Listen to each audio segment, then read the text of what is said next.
One bite. That's all it takes to raise your stroke risk after 60, and chances are you've already had it today.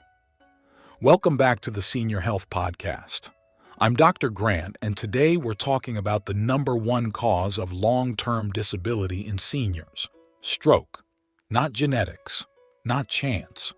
Stroke, triggered by foods that seem harmless, even healthy. These are everyday choices, things we eat without thinking. But after 60, those same foods can quietly damage blood vessels, stiffen arteries, and tip the brain into crisis. To unpack this, I'm joined by Japan's oldest practicing doctor, Dr. Shigeaki Hinohara. He's over 100, still serving, still teaching, still walking into his clinic every morning with purpose. And today, he's revealing 3 foods that raise stroke risk more than most people realize. People in the studio, a round of applause for Dr. Shigeaki Hinohara, please.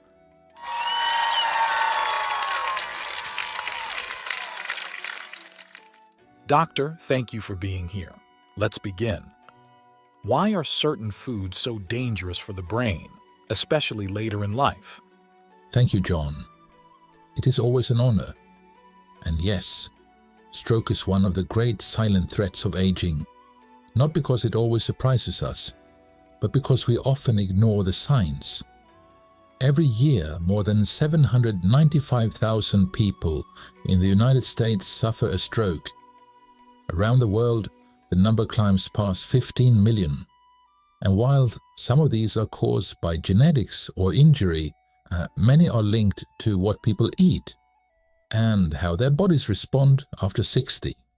That's the part that's so hard for people to accept, that something as simple and routine as food, things they've eaten for decades, could suddenly turn dangerous. But the body does change, and we can't keep eating like we're 30. Exactly. And in my country, we've taken a different path. Japan has one of the lowest stroke mortality rates in the developed world, despite our aging population. Why? Not because we are perfect, but because we treat food not just as fuel but as risk. We adjust. We remove. We do not wait for damage before we act. And this is what concerns me in many Western countries. Some foods that seem normal, food served in hospitals, school lunches, even so-called wellness plans, are quietly damaging the endothelium, the fragile lining of the arteries. Once that lining breaks down, clots can form, flow becomes unstable, and in the brain, instability is deadly. I will share the 3 foods I'm most concerned about, but for now, I want your listeners to understand this. Stroke is not random. It is built day by day, bite by bite, and most people never know they're at risk until it is too late. That last sentence gave me chills, bite by bite. It really shifts the way we think about risk, not as something that suddenly appears, but something we build or prevent through repetition. So let's get into it, doctor. What's the first food you believe is quietly increasing stroke risk, especially after 60? The first food is processed deli meat, especially ham, bacon, and packaged turkey slices. These products are often seen as convenient sources of protein, but for seniors they carry a serious vascular cost. Here's what the research shows. A study published in Circulation found that people who consumed processed meats daily had a 42% higher risk of heart disease and a 19% higher risk of stroke. The culprits are not just saturated fat, it's the sodium and nitrites. These compounds stiffen blood vessels, raise blood pressure, and directly impair endothelial function. In older adults, where vessels are already less elastic, this is like pouring acid on fragile silk. In Japan, we rarely consume meat in this form. Instead, we use small portions of fresh fish, grilled, poached, or fermented. Not only is it lower in sodium and free from preservatives, but it also contains omega-3s, which support vascular flexibility.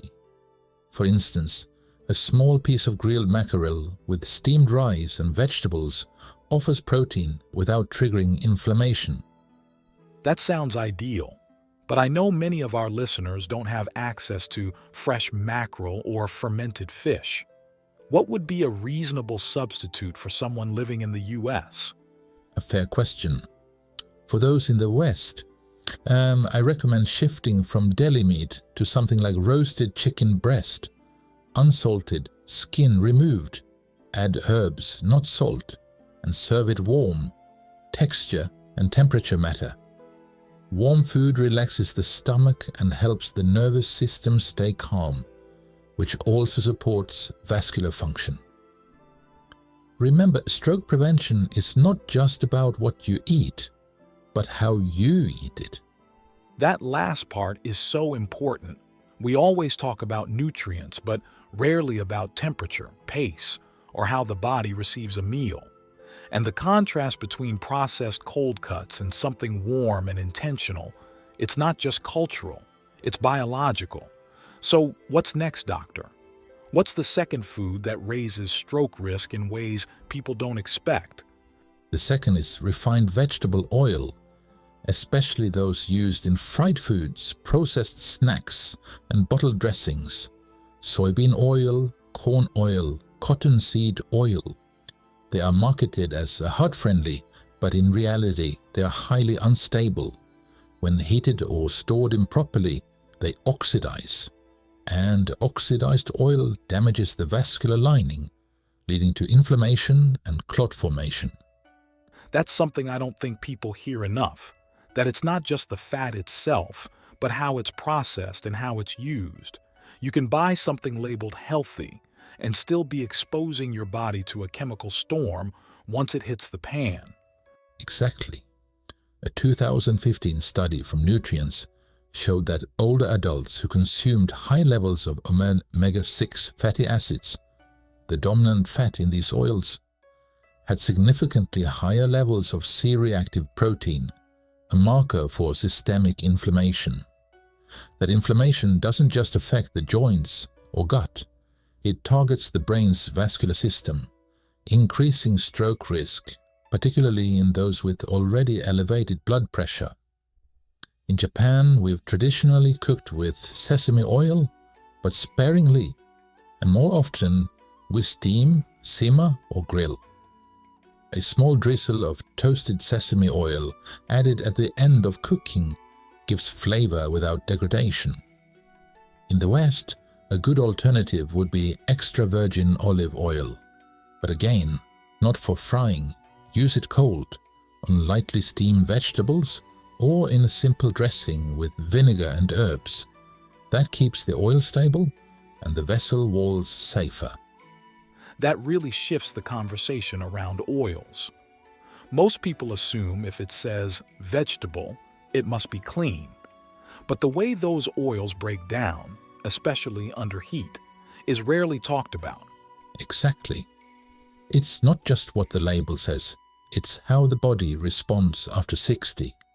The goal is not to fear fat, but to choose the ones that calm the vessels, not inflame them. We've covered meat, we've covered oils, and already that alone reframes how most people think about stroke prevention. But you mentioned there's a third food, something many people might still be eating regularly without realizing the risk. What is it? The third food is white bread and other refined carbohydrates that break down rapidly into glucose. For younger bodies, this might not be immediately dangerous. But after 60, when insulin sensitivity declines and arterial elasticity weakens, the impact becomes more serious. White bread, pasta, and similar refined carbs create sharp blood sugar spikes, and every spike is followed by a crash. That repeated surge and drop dynamic stresses the endothelium, the lining of the arteries. Over time, this weakens the vessel walls and makes them more prone to rupture or blockage, both of which can lead to stroke. That's something I've seen in clinic again and again. Seniors who think they're just tired after lunch or having a foggy moment in the afternoon. But it's not just fatigue, it's their blood sugar crashing. And if that pattern continues daily, it doesn't just steal energy, it raises real, measurable risk. Exactly. A 2020 study published in Stroke, the Journal of the American Heart Association, found that diets high in refined grains were significantly associated with increased incidence of ischemic stroke, particularly in adults over 65. This is not just about sugar, it's about glucose volatility, how quickly your blood chemistry swings from high to low, and that instability can cause damage that's hard to reverse. It's such a staple food, toast in the morning, a sandwich at lunch, and most people reach for it because it's soft, convenient, easy to chew. But we rarely ask what it's doing to our blood vessels behind the scenes. Exactly. And there are ways to adjust without feeling deprived. In Japan, we've long favored whole grains in smaller portions, things like barley, buckwheat noodles, and fermented rice. These release energy more slowly. In the US, I recommend switching to sprouted grain breads or steel-cut oats. The texture is different, yes, but the effect on the brain and the vessels is gentler and far more protective. That really hits home, because most people think stroke happens suddenly, a bolt out of the blue. But what you're describing is more like slow erosion, a daily habit, a routine food, quietly wearing down the body's defenses until something finally gives. And that makes me wonder, how far back does that erosion begin? Are we only talking about people in their 60s and 70s? Or could this be building silently for decades before that? More importantly, is it ever too late to undo the damage? Can the brain and the arteries recover once that process has already started? A powerful question, John, and one I hear often. Let me say this clearly. Yes, the damage can begin early. I have seen 40-year-olds with the arteries of men twice their age, and I have seen 80-year-olds with vessels that look young, supple, resilient. The difference is not always age. It is inflammation. It is stress. It is a repair. That's striking, because we've all been conditioned to think of stroke as a problem for later. But what you're saying flips that. The seeds are often planted much earlier, even before the symptoms start. Stroke risk is not just about time. It's about how well your body has healed after every spike, every surge, every insult. If you eat a refined carbohydrate meal and your blood sugar spikes, the body will try to recover. But if that happens every day, recovery slows. Vessels stay inflamed, microtears go unrepaired, and little by little, stability is lost. So even if someone feels fine now, no pain, no obvious warning signs, there could already be structural breakdown happening under the surface. Exactly. But it is never too late to change the direction of that story. The endothelium, the inner lining of your vessels, is alive. It regenerates. And when you remove the foods that damage it and supply the nutrients that calm it, healing begins. This has been shown again and again in clinical studies. Endothelial function can improve in a matter of weeks, even in older adults when the right changes are made. In Japan, we speak of kaizen, small, continuous improvements. A little less bread, a little more fiber, one less processed meal, one more slow-cooked dish. These changes may seem minor, but over time, they are the difference between fragility and resilience. So to anyone listening who feels afraid, hear this: your arteries are listening, and every choice you make is either helping them recover or pushing them further toward risk. But even now, at 60, 70, 80, the body is waiting to heal. You must simply give it the right conditions. This is the kind of message we all need to hear. Not just the science, but the hope behind it. That no matter where you're starting from, no matter how long you've eaten the wrong things or ignored the early signs, your body is still listening. It still wants to protect you. It still wants to heal. Dr. Hinohara, thank you for the clarity, the honesty, and the wisdom. This conversation is going to stay with a lot of people because stroke isn't just about avoiding catastrophe. It's about reclaiming control before it's too late. For everyone watching, the foods we covered today might be in your kitchen right now. You don't have to panic, but you do have to choose. Because after 60, every bite either protects your brain or puts it at risk. Doctor, any last words for our listeners? Protect your blood, and your brain will follow. Oh yes, also follow us on this channel. Like, subscribe, and see you in the next one. Isn't that right, John?